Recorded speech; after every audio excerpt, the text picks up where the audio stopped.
안녕하세요. 이해란 TV에서 지난주에 이어서 또 이재춘 대사님을 모시고 러시아에 대해서 우리가 알아보는 시간입니다. 저희들이 이렇게 러시아 문제를 다루는 것은 러시아가 이 한국 주변에 있는 중요한 사강국으로서 그 중요한 위치에 있기 때문에 저희들이 러시아와의 관계 정립이라든가 러시아를 어떻게 다루느냐에 따라서 대한민국의 운명이 달라질 수도 있기 때문입니다. 그래서 우리 애청자들께서 이 러시아에 대한 공부를 열심히 해주시기 바랍니다. 또 오늘도 이재춘 대사님을 모시고 러시아의 이모저모 구석구석을 알아보도록 하겠습니다. 대사님, 이 코너의 제목을 이제는 말해야 한다, 이렇게 하면 어떨까요? 좋습니다만은 말할 부분이 있고 말할 수 없는 부분도 있죠. 그러나 이제는이라는 이제 단서를 붙이셨는데 가볍죠. 국익을 위해서. 예, 맞습니다. 대한민국의 자유 통일을 위해서. 그렇죠. 네. 대사님, 푸틴 대통령은 지난 시간에 들어보니까 상당히 어떤 가치관이라든가 정치관이 애매한 사람인 것 같은데요. 이 푸틴 대통령이 보고 있는 한국은 어떤 한국이고, 또 푸틴 대통령은 북한의 김일성 3대 체제에 대해서 어떤 시각을 가지고 있는지 상당히 궁금합니다. 아주 좋은 질문 하셨는데, 사실 푸틴 대통령은 저하고는 인연이 깊습니다. 아, 그래요? 아니, 물론 개인적으로 인연이 깊다는 것이 아니라 제가 2000년 3월 초에 러시아 대사로 부임을 했는데 푸틴 대통령이 그해 3월 말, 바로 내가 도착했던 그달 말에 대통령이 됐습니다. 아, 그랬군요. 네. 그래서 이제 그 전 정부, 옐친 정부가 망쳐놓은 러시아, 아주 거의 폐허가 되다시피 한 러시아를 다시 재건하는 것이 푸틴 새 대통령한테 최대의 과제였죠. 근데 뭐냐면 그것은 어떻게 하면 경제를 회복시키느냐 하는 것이 가장 중요한 이슈였습니다. 아, 그렇군요. 근데 그러기 위해서 국가전략문제연구소라는 연구소를 급하게 만들었어요. 제가 그 책임자를 만났습니다. 그래서 러시아의 경제를 새롭게 하기 위해서 당신들이 여러 나라 모델을 연구하고 있는 것 같은데, 그 중에는 서독 경제의 모델도 연구를 했고 저쪽 남미의 어떤 나라 경제 모델도 연구, 그런 거 신문에 조금씩 나더라고요. 그래서 내가 보기에는 그 해답을 너무 먼 곳에서 찾는 것 같다. 그러니까요. 바로 가까운 데 있다. 네. 열쇠가. 그러니까 그 뭐냐. 그래서 박정희를 너희들이 한번 연구해 본 일이 있느냐. 박정희. 네. 박정희를 한국 경제가 전쟁 폐허에서 다시 결정적으로 일으킬 수 있는 그 동력을 박정희라는 인물이 만들었고, 그것이 오늘의 한국을 만드는 것이다. 그것을 너희들이 보면은 거기서 많은 참고 자료를 얻을 수 있을 것이다. 그랬더니 꼭 어떻게 하면 좋겠냐. 오케이. 내가 그에 관한 전문적인 서적, 참고서 등등 다 그에 보내줄 것이고, 무엇보다도 그 박정희 시대에 한국의 경제 성장과 개발을 주도해온 공무원 그룹들이 있는데, 그분들이 지금은 다 장관급, 차관급이 됐지만은 아직도 현직에 있는 분들이 있었는데, 그 사람들을 모스크바에 초청을 해서 이 러시아 경제를 주름잡는 최고의 인재들하고 워크숍을 내가 해주겠다. 그래서 이 사람들이 눈이 번쩍 뜨었어요. 그래가지고 내가 정부에다 건의를 했죠. 그래서 근데 그때 김대중 정권인데 박정희 그건 내가 보고 할 수가 없잖아요, 그죠? 뭐 이렇게 얘기해서 좀 죄송하지만은, 그래서 그렇죠. 정부에 보고하기는 러시아가 1998년인가 외환 위기를 당했는데 우리가 똑같이 우리는 1년 전에 당했죠. 97년 만에. 7년 만에 했죠. 예. 근데 러시아도 그 후유증에서 헤어나지 못하고 있는 때이기 때문에 그 한국의 IMF 극복 그 경험을 공유하는 이런 걸로 내가 명분을 그렇게 만들었어요. 왜냐하면 그거 DJ가 그거 했다고 그러니까 박정희라는 말은 내가 보고서에서는 안 썼죠. 그래서 근데 사실 내가 저 사람들한테 전달하고 싶은 건 박정희가 어떻게 했냐 그걸 알려주고 그래서 이틀 동안 우리가 뭐 밤 10시, 12시까지 그냥 해서 8시간, 9시간 워크숍을 했어요.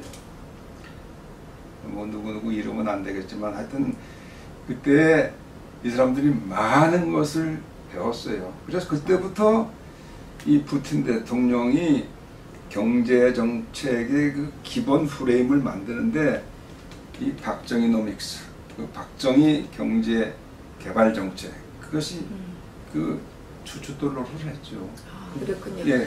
그래서 난 그때 굉장히 이제 신뢰했는데 역시 권력은 오래 잡으면 안 돼. 처음엔 굉장히 활력 있게 잘했는데 요즘은 조금. 근데 대사님 제가 잘 모르는 소견이지만 제가 그 대사님 말씀을 들으면서 한 가지 여기서 반대 의견인데 약간 좀 제가 대사님께 약간 도전하라 그러는데 괜찮죠? 좋습니다. 아, 예.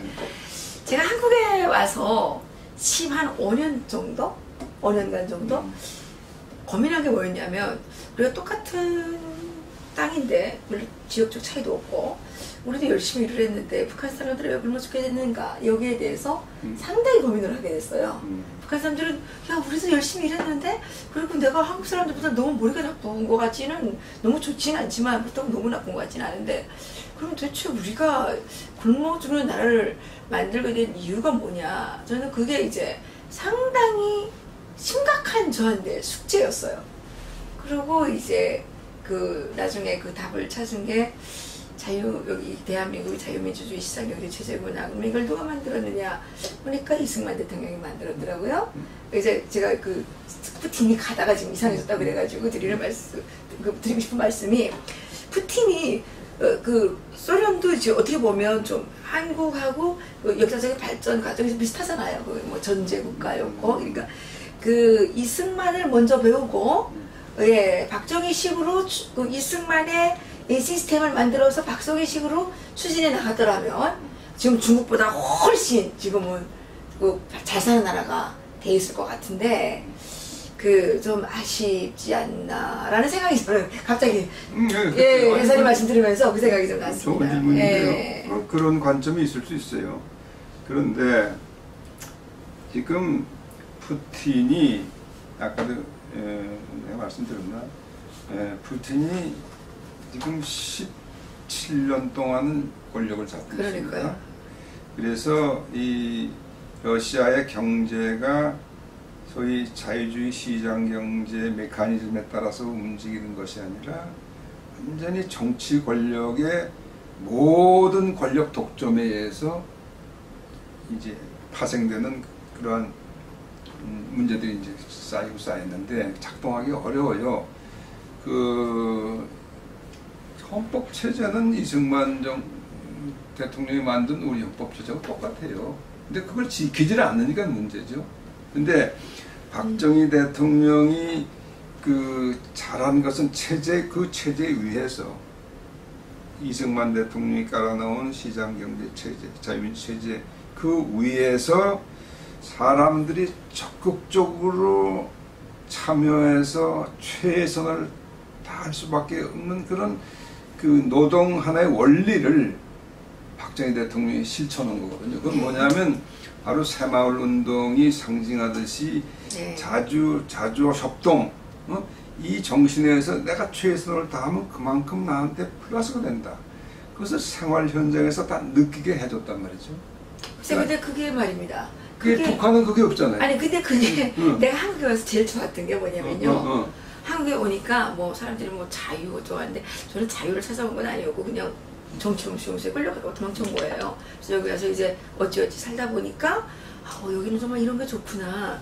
그게 뭐였냐면 내가 열심히 일하니까 내가 열심히 일한 거에 대한 대가를 내가 오롯이 차지할 수 있고 국가적으로 보호를 받을 수 있다는 거였어요. 그리고 그렇게 되니까 열심히 일하면 굶어 죽지는 않는구나. 그런데 부자가 되는 거는 그거는 내가 열심히 일하다 되는 건 아닌 것 같다. 그냥 그건 하늘이 어떻게 축복을 해줘야 되는 것 같다 생각을 하고 저는 이것저것 도전을 해봤는데 지금도 저는 그 대한민국의 이 체제가 너무 좋다는 생각을 사실은 좀 많이 해요. 하늘은 스스로 돕는 자를 돕는다고 그러지 않습니까? 그러니까 바로 대한민국의 지금 체제가 그런 체제죠. 그러니까요. 근데 이 푸틴이 그 러시아 사람들에게 재산권을 인정해줘야 되죠. 이제 그건 시간이 가면 해결이 될 거라고 보고요. 아까 나한테 질문하신 것 중에 북한 체제를 어떻게 푸틴이 보고 있냐고. 네네네. 그걸 어떻게 보고 있어요? 푸틴에 국한되는 것이 아니라 1990년에 대한민국이 러시아라는 나라하고 국교를 정상화했죠.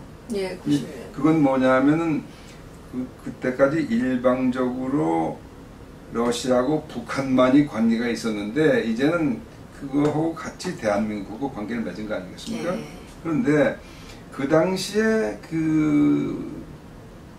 그때는 이제 후르시초프가 아니라 누굽니까 골바초프 대통령 시절. 옐친 아닙니까? 아니, 골바초프 때죠. 우리가 국교를 맺은 거지. 골바초프 때 맺은 건데 이 골바초프가 그 당시에 대한민국 국교를 맺는다는 것은 어떠면은 북한하고는 거의 국교를 단절하는 효과가 있었어요, 사실은. 그렇죠. 그때 이미 한바구 북한하고 러시아 관계 픽 틀어져 버린 거죠.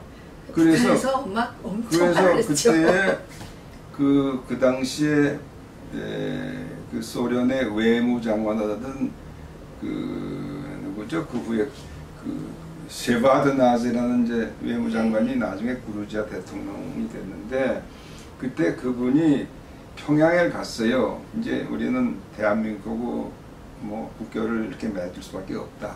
그거를 설명을 했어요. 그런데 김일성이 안 맞아줬습니다.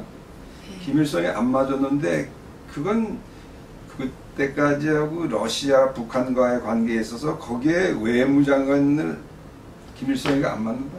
그건 있을 수가 없는 일이었어요. 그래서 그때 이미 러시아하고는 거의 국교 단절 상태나 비슷하게 되죠.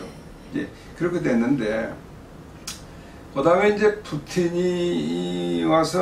때 와서 이제 경제 부흥이니까 북한하고 해서 경제 부흥 될 게 뭐 있습니까? 없죠. 아무것도 경제적으로 아무것도 없죠. 아무것도 아니고 다만 러시아가 우리 대한민국이 안보를 중시하기 때문에 그 안보를 잘하려면 자기들이 북한에 대한 가지고 있는 영향력을 우리가 활용해야 되는데 이제 그것이 하나의 카드로서 사용한다 뿐이지 북한이 전혀 러시아 경제에 도움을 줄 수는 없어요.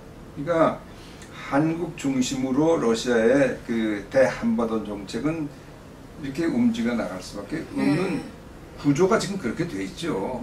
다만 이제 아직도 북한 카드를 가지고 있는 건 한국의 협조를 좀 더 많이 끄집어내려고 하는 전략이죠. 그런 시각에서 보면 한국을 이용하기 위한 수단으로서 북한을 갖고 있다. 그렇지. 뭐 체제 유지나 이런 것 때문은 아니고요. 내가 혹 말씀드릴 기회가 있을지 모르겠지만 러시아는 이미 2010년에 그 국책기관 이메모라는 기관이 있어요. 유명한 이메모는 뭐냐면은 그 국제 정치 경제 그 시스템을 계속 연구하면서 앞으로 10년, 20년 앞의 상황을 예측하고 거기 대비하는 그런 연구를 하는데 대한민국하고 국교를 정상화해야 된다 하는 것도 거기서 벌써 국교 수립하기 전에 5년 전에 다 만드는 거고 88 올림픽에 러시아가 참여해야 된다 하는 것도 거기서 올림픽이 몇 년 전부터 연구해서 그런 결과.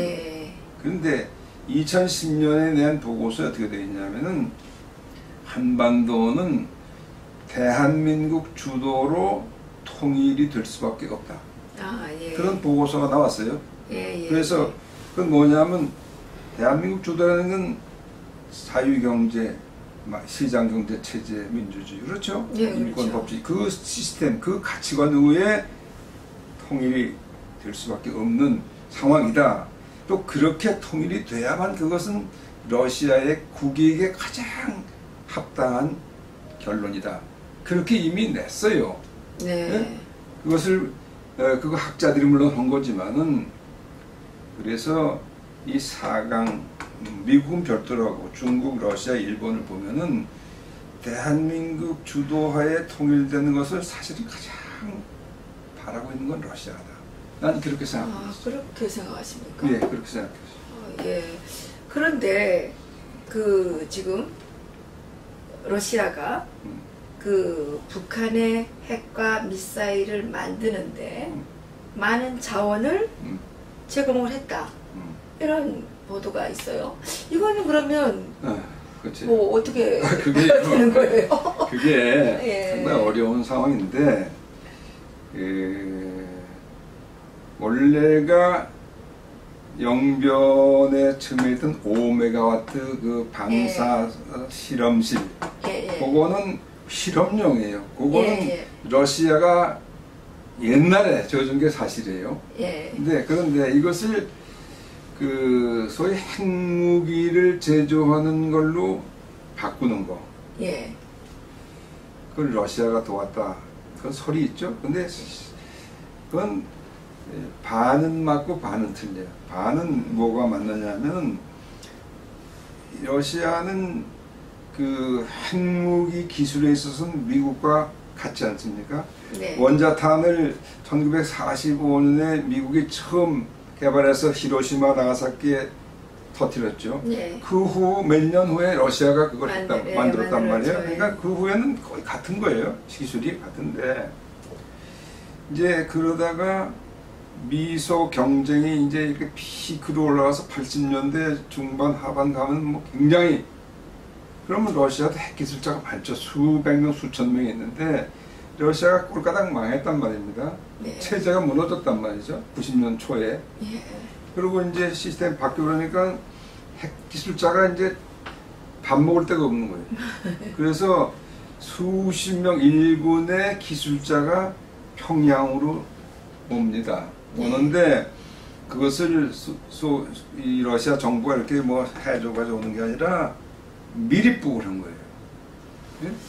여건 없이. 그런데 그 중에서 35명인가 치면 다 촉발돼가지고 그 중에 9명이가 10명이 들어왔어요, 북한에. 그 사람들이 그 핵무기 기술을 그때부터 하는 겁니다. 이것이 본격적으로 되면 90년 초부터 본격적으로 하는 거죠.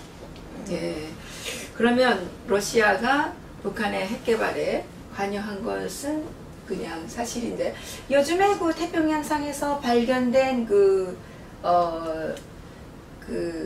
ICBM 뭐 파편. 그거는 뭐 중국어라면서요. 그러니까 이게 그것 물론 이제 나는 그걸 구체적으로 알 수는 없는데 보도가 이렇게 됐는데 중국이 그거 물론 알 수 없어요. 그거는 중국이 북한이 이 핵을 만드는 것이 자기들이 중국이나 러시아나 큰 틀에서 보면은 미국하고 경쟁을 하지 않으면 안 되는 거예요. 살아남을 수 없는 겁니다. 이 국제정치라는 거는 적당히 너희 좋고 매부 좋고 같이 지낼 수가 없게 돼 있어요. 그렇죠. 바로 이웃에 힘 있는 놈이 있으면 그 언젠가 나를 해하게 할 수밖에 없는 거예요. 경쟁 상대가 돼 있어요. 항상 그러니까 국가 전략이라는 것은 항상 곁에 있는 강자를 견제하고 저항하고 반대하고 또 그걸 물리치면서 저 먼데하고 동맹하고 그런 것이 국제 전략의 국가들의 기본이지요.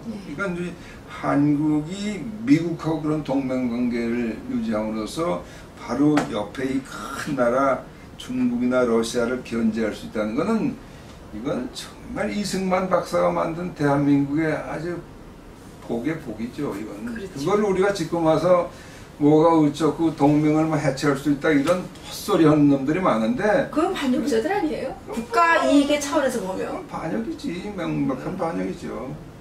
그런데 요즘에 그 러시아의 그 천연 가스 라인을 개발을 해서 전기를 생산을 하고 한국의 원전과 화력발전소는 다 폐기를 한다 그러는데 이거는 계산의 입장에서는 이게 가능합니까? 근데 그것이요, 이것을 소위 에너지라는 경제 문제를 볼 것이냐, 예. 그렇지 않으면 국가 안보의 기본이 흔들리는 그런 문제를 볼 것이냐, 예. 이거는 두 가지가 다 있어요, 사실은. 예. 저는 뭐 원자력 전문가도 아니고 경제 전문가도 아닌데 예. 적어도 러시아하고 우리가 그런 협력을 하는 거, 한반도가 대한민국 주도로 통일되면 오케이. 예. 오케이입니다. 그런데 분단되어 있는 상황에서 예. 저렇게 북한하고 적대 관계를 지금 뭐 중요사 이런 판국에서 러시아 뭐예요? 북한 그 같은 그렇죠. 거기서 그런 우리 생명줄을 연결하는 탯줄을 예컨대 한반도 북쪽을 통해서 파서 온다든지 뭐 배로 오든 이건 우리의 존망하고 관련된 문제죠. 그러니까 이거를 그렇게 가볍게 결정할 수 있는 일이 아니에요. 이건 뭐 누구 문재인 정부가 됐다도 후닥닥해서 결정할 수 있는 문제가 아니라고요. 이거는 네. 대한민국이 이거 앞으로 이거 사느냐 죽느냐, 망하느냐 번영하느냐 이 문제에 걸린 문제인데 그건 그렇게 처리할 문제가 아니죠. 기본적으로. 또 제가 뭐 들은 얘기인데 이것은요. 왜냐? 잠깐만. 과거에도 뭐 이명박 정부 그런 게 있었어요. 저 북쪽을 뚫어가지고 네. 파이프라인을 묻어가지고 예. 바로 이제 운송. 근데 지금 러시아가 서방하고 이렇게 된 거, 미국하고 이렇게 된 거, 지금 우크라이나를 이렇게 병합형으로 이렇게 된 거 아닙니까? 예. 근데 우크라이나는 원래 러시아의 석유 그 가스 에너지 파이프를 유럽까지 그 우크라이나를 통해서 가는 거예요. 예. 근데 거기서 항상 문제가 생겨. 우크라이나 경제가 약하니까 도중에서 이렇게 파이프라인을 잠그기도 하고 또 빼먹기도 하고 거기서부터 문제가 발단돼서 그 시기에 이뤘는데 이걸 북한을 통해서 지금 남북 분단 상태에서 그렇게 한다는 건 처음서부터 그건 그 가능하지 않은 얘기예요. 그건 뭐 완전히 러시아의 그냥 허황된 선전에 넘어가는 거예요. 근데 가능하지 않은 거를 그렇게 그 하겠다고 하는 것이 참 안타깝기도 하고요. 또 한 가지는 일설에 이런 이야기가 있더라고요. 제가 무슨 보고서를 하나 봤는데 이명박 대통령 시절에 그 LPG, LNG 가스라 그러죠. 예. 그거를 할 수 있는 그 라인을 6만 개인가를 이렇게 다 해놓은 게 있대요. 근데 그걸 새로 이걸 다 무시하고 새로 한다 그래요. 그러니까 요즘에 떠들어대는 사자방 외교 같이 무슨 그 자원 비리 이런 비슷한 이런 거랑 연결되는 건 아닌지. 그건 뭐 그런 생각이 갑자기 과거에 들어요. 이제 그런 프로젝트가 이렇게 논란이 되면 되게 그 뒤에서 공작하는 사람들이 많이 있죠. 네. 뭐 나는 그 공작을 캐낸 사람은 아니니까 잘 모르겠는데 이게 아주 허황된 생각이라는 거죠. 하여튼간 지금 우리나라가 아주 위험한 지금 상황에 처해 있는 것은 사실인 것 같습니다. 러시아 대통령이 또 이렇게 갑자기 트럼프에게 조금 뭐라 그래야 됩니까? 저 아닌 말로 엿먹이는 듯한 그런 발언을 한 것도 지금 좀 문제가 되죠? 거기에 대해서 미국의 반응이 나온 건 아직은 난 못 봤는데. 저도요. 아까도 말씀드렸지만은 그 누군가가 거짓말을 하는 거고, 그게 내가 보기에는 그 세 사람 다 진실성, 정직성에선 조금 문제가 있는 거 아닌가. 문제가 심각하게 있는 사람들이죠. 그렇죠. 심각하게 있는 사람들이죠. 믿을 수가 없는. 하여튼간 지금 유엔과 미국의 대북 제재가 효과를 내기 위해서는 중국과 러시아의 협력이 엄청 필요하고 거기서 특히 가장 중요한 것은 사실 대한민국의 어떤 이 태도가 제일 중요한 거 그렇죠. 같죠? 예. 그거 대한민국이요. 아까 제가 몇 가지 요소를 말씀드리는 가운데 우리가 결국 이게 자유통일로 나가서 해결될 수밖에 없는 문제인데 그 대한민국의 그 의지가 있느냐, 능력이 있느냐, 그리고 우리 환경 조건이 어떠냐, 이 세 가지 요소가 중요한데 가장 중요한 것은 의지예요, 의지. 의지. 예. 제가 볼 땐 능력이 있어요, 대한민국. 지금 보세요. 지금 우리가 뭐 국제 경제 규모 10위권이고 뭐 그렇죠. 6대 무역국이고 지금 뭐 동서독 당시의 통일 지난번에도 여기서 말씀드렸지만 그때 그 지수들을 비교해 보면은 지금 대한민국은 통일하고도 남는 능력이 있어요. 근데 그렇죠. 문제는 이 내부에서 이 단합된 의지가 없단 말이죠. 이게 종북 정권인지 아닌지는 아직 모르겠지만 종북 정권이 생긴다는 이게 있을 수 없는 얘기예요. 저 악의 세력하고 같이 끝까지 공존해야 되겠다. 거기 무슨 희망이 있겠어요. 그거 뭐 우리 주변이 그렇다고 미국이 중국이 러시아하고 우리 통일을 이렇게 딱 만들어 줍니까? 이거 불가능한 얘기인데 우리가 단합만 돼 있으면은 이 얼마에 단합되어 있으면 우리 5천만에다 2,400만 하면 7,400만 해외 공포 들어오면 그것이 8천만이 넘는데 그렇죠. 그 8천만이 우리 이렇게 꼭 통일해야 되겠습니다. 그러면 그걸 지금 이 현대 이 국제사회에서 안 된다 이렇게 막을 사람은 하나도 없어요. 못 막습니다. 그렇죠, 그렇죠. 예, 그러니까 이것은 어디까지나 이 나라 백성들의 의지의 문제다. 난 그렇게 보고 있어요.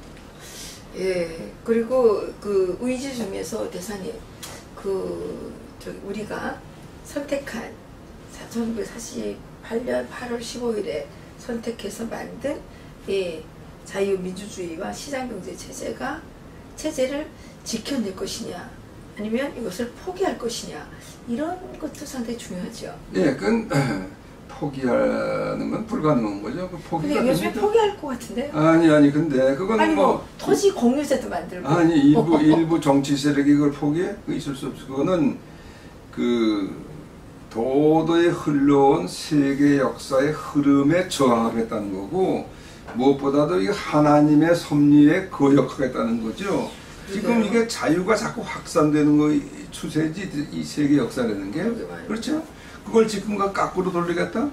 이거는 정말 전혀 얘기 안 되는. 근데 언론에서 지금 그 여론 조작을 해가지고 뭐 국민 지지가 몇 프로다 이래가지고 뭐 개헌을 해가지고 뭐 이상한 나라를 만들려고 하는 세력들이 있는데 이게 이제 이 국민들이 좀 정신을 차려야 되지 않을까 싶어요. 그거 잘 안 될 겁니다, 그렇게. 잘 안 될까요? 아니, 우리 이 박사 같은 분이 있는데 이 자유를 찾아서 이 대한민국에 와서 이렇게 자유민주주의와 시장경제 체제를 그냥 이게 없으면 안 됐다고 이런 자유투사들이 이렇게 있는데 저도 그 중에 하나 꼈으면 좋겠지만은 이런 사람들이 이렇게 건재하고 있는데 그 대한민국이 어떻게 무너지겠습니까? 제가 보기에는 제가 사는 것도 걱정이지만 우리 아들이 정말 잘 살아야 되지 않습니까? 정말 너무 걱정이 됩니다.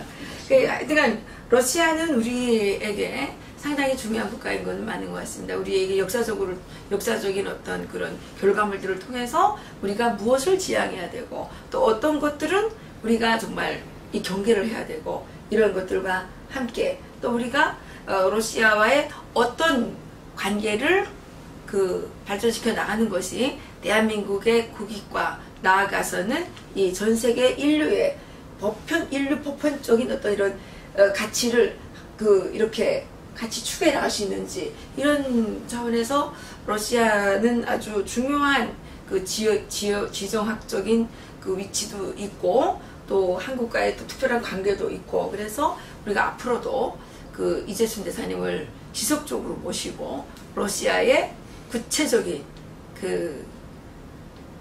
내용들에 대해서 공부를 해나가는 시간을 가지도록 하겠습니다. 대사님 다음번 시간부터는요 좀 재미있는 이야기죠. 오늘 좀 심각한 얘기들을 했는데 푸틴의 사생활이라든가 이런 것도 좀 가끔 좀 풀려주십시오. 사람들은 좀 그런 걸 좀 좋아하지 않습니까? 대사님 저는 고르바초프를 상당히 존경합니다. 왜냐하면 권력을 건다는 거는 사실 인생의 모든 것을 건다는 이야기 들을 수 있지 않습니까? 근데 권력을 걸고 그 레짐 체인지를 선언을 해서 어쨌든 러시아 국민들에게, 소련 국민들에게 일말의 자유는 그 선물한 거 아닙니까? 저는 진짜 존경합니다. 그래서 그 고르바초프의 고르바초프가 왜 그 진짜 어떤 사연 때문에 그 권력을 포기하면서까지도 그런 체제 전환을 선언하게 됐는지 그런 것도 좀 얘기 좀 들려주십시오. 그 다음 시간에. 다음 시간에. 오늘은 너무 길게 했으니까 대선 피곤하시잖아요. 네. 그래서 다음 시간에는 그런 얘기들을 좀 이렇게 해서 숙제를 많이 주시네. 전 푸틴의 그 사생활이 상당히 좀 나온 게 많이 있어요. 그래서 진짜인지 그 상당히 궁금하거든요. 난 몰라요. 푸틴의 침실까지 들어오는 사람 아니니까. 다음 시간에도 우리 대사님 시간을 여러분들께서 많이 갈망해 주시기를 바라겠습니다. 오늘 여기서 마치겠습니다. 대사님 감사합니다.